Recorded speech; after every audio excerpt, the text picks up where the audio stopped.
Dia jual rumah bangsat. Dia jual rumah buat beli obat untuk pasien-pasiennya.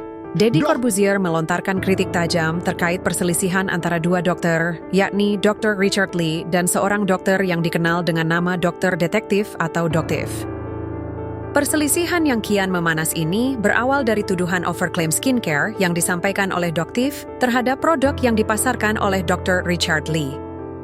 Dalam podcast terbarunya, Deddy Corbuzier secara tegas menyoroti pernyataan Dr. Richard Lee yang disebut oleh doktif pernah mengungkapkan keinginannya untuk menjadi dokter terkaya di Indonesia.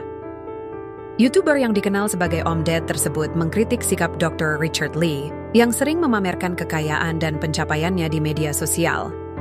Ada dokter yang pamer ini, pamer itu, pamer jualan live dapat 1 miliar, flexing rumah, kata Deddy Corbuzier, dikutip pada Jumat 20 Desember 2024. Deddy kemudian membandingkan sikap Dr. Richard Lee dengan selebriti seperti Atta Halilintar, Andre Taulani, dan Raffi Ahmad, yang menurutnya wajar memamerkan kekayaan karena profesi mereka sebagai entertainer. Deddy Corbuzier kemudian menyoroti Sumpah Dokter, yang menurutnya seharusnya lebih berfokus pada pelayanan dan kesehatan pasien daripada mengejar kekayaan. Suami Sabrina Chairunisa itu juga mencontohkan beberapa dokter yang dikenalnya yang bersedia berkorban demi kepentingan pasien mereka. Salah satunya adalah Dr. Gunawan, yang rela menjual rumah dan mobilnya demi membeli obat untuk pasien-pasiennya. Ada juga dokter yang mendirikan rumah sakit terapung dan menerima pembayaran berupa sayur mayur dari pasiennya. Selain Dr. Richard Lee, Deddy Corbuzier juga menyindir doktif yang sering tampil mengenakan topeng. Pernah nggak seumur hidup Anda lihat ada dokter bertopeng? Tanya Deddy. Deddy juga menekankan bahwa dalam Sumpah Dokter, terdapat poin yang mengharuskan mereka untuk memperlakukan rekan sejawat seperti saudara kandung.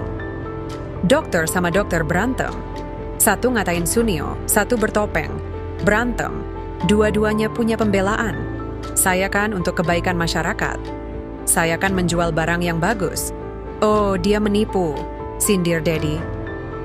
Hingga saat ini, baik Dr. Richard Lee maupun doktif belum memberikan tanggapan resmi terkait pernyataan Deddy Corbuzier. Sebelumnya, keduanya saling menyerang dalam podcast Denny Sumargo pada episode yang terpisah. Bring it down, bring it down, bring it down. I got 3 whole thoughts, I'm